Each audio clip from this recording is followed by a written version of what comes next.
Police complaint ಆಗಿತ್ತು ಒಬ್ಬ ಸಾಕ್ಷಿ ವಿಚಾರವಾಗಿ. ನಿನ್ನೆ ಸಂಜೆ ವೇಳೆಯಲ್ಲಿ ಅವ್ರಿಗೆ ಪೊಲೀಸ್ ಪ್ರೊಟೆಕ್ಷನ್ ಮಂಜೂರಾಗಿತ್ತು. ಇಲ್ಲಿನ ಕಮಿಟಿ ಏನಿದೆ ಅವರು ಪರಿಗಣಿಸಿ ಅವರಿಗೆ ಪೊಲೀಸ್ ಪ್ರೊಟೆಕ್ಷನ್ ಕೊಡಬೇಕು ಅಂತೇಳಿ ಸ್ಯಾಂಕ್ಷನ್ ಮಾಡಿದ್ರು. ಇವತ್ತು 164 ಸ್ಟೇಟ್ಮೆಂಟ್ ಅಂದರೆ ಮ್ಯಾಜಿಸ್ಟ್ರೇಟ್ ಎದುರು ಸ್ಟೇಟ್ಮೆಂಟ್ ದಾಖಲಿಸ್ಕೊಳ್ಳೋಕ್ಕೆ ಇವತ್ತು ಅನುಮತಿ ಕೊಟ್ಟಿದ್ರು. ಸೊ ಅದಕ್ಕೋಸ್ಕರ 4 ಗಂಟೆಗೆ ಬಂದಿದ್ವಿ. 4:45ಗೆ ಬಂದು 1 ಅವರ್ ಪ್ರಕ್ರಿಯೆ ನಡೀತು. ನಾವು ಮ್ಯಾಜಿಸ್ಟ್ರೇಟ್ ಅವ್ರನ್ನ ಕೇಳಿದ್ವಿ, ವಕೀಲರಾದರೂ ಇರಕ್ಕೆ ಬಿಡಿ, ಬಿಕಾಸ್ ಅವರೇನು ಅಕ್ಯೂಸ್ಡ್ ಅಲ್ಲ, ವಿಟ್ನೆಸ್ ಆಗಿ ಬಂದಿರೋದು. ಸೊ ಬಟ್ ಪ್ರೊಸೀಜರ್ ಅಲೌ ಮಾಡಲ್ಲ ಅಂತೇಳಿ ಅವರು ಏಕಾಂತವಾಗಿ ಪ್ರಶ್ನೆ ಕೇಳಿ ಸ್ಟೇಟ್ಮೆಂಟ್ ದಾಖಲು ಮಾಡಿದ್ದಾರೆ. ಸೊ ಸದ್ಯಕ್ಕೆ ಅಷ್ಟಾಗಿದೆ.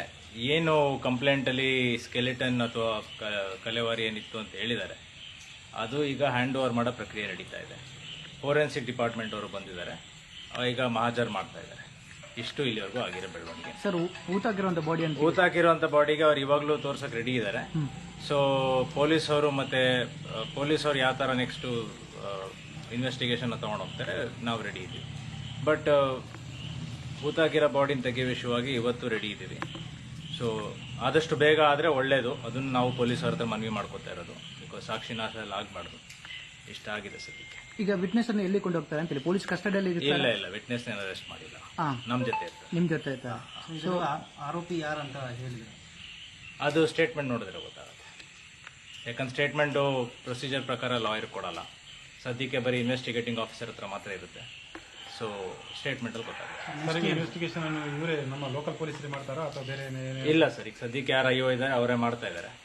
ಸೊ ನಾವೇನು ಅದಕ್ಕೆ ನೆಕ್ಸ್ಟ್ ಪೊಲೀಸರನ್ನ ಕೇಳ್ಬೇಕು ಸರ್. ಸದ್ಯಕ್ಕೆ ನಾವು ಬಾಡಿಗಳನ್ನ ತೆಗಿಯೋಕ್ಕೆ, ಎಕ್ಸಿಮೇಷನ್ ಮಾಡೋದಕ್ಕೆ ಏನೇನು ರಿಕ್ವೆಸ್ಟ್ ಮಾಡ್ಕೊತಾನೆ ಇದ್ದೀವಿ. ಆದಷ್ಟು ಬೇಗ ಆದರೂ ಒಳ್ಳೆಯದು. ಇದಕ್ಕೆ ಕಮಿಟಿ ರಚನೆ ಮಾಡಿದ್ದಾರೆ ಸರ್? ಬೇರೆ ಗೊತ್ತಿಲ್ಲ ಸರ್. ಇಲ್ಲ, ನಮ್ಮ ಎಲ್ಲ ನೋಡಿದ ಇಲ್ಲದು ಅಯ್ಯೋ ನೋಡ್ತೀವಿ.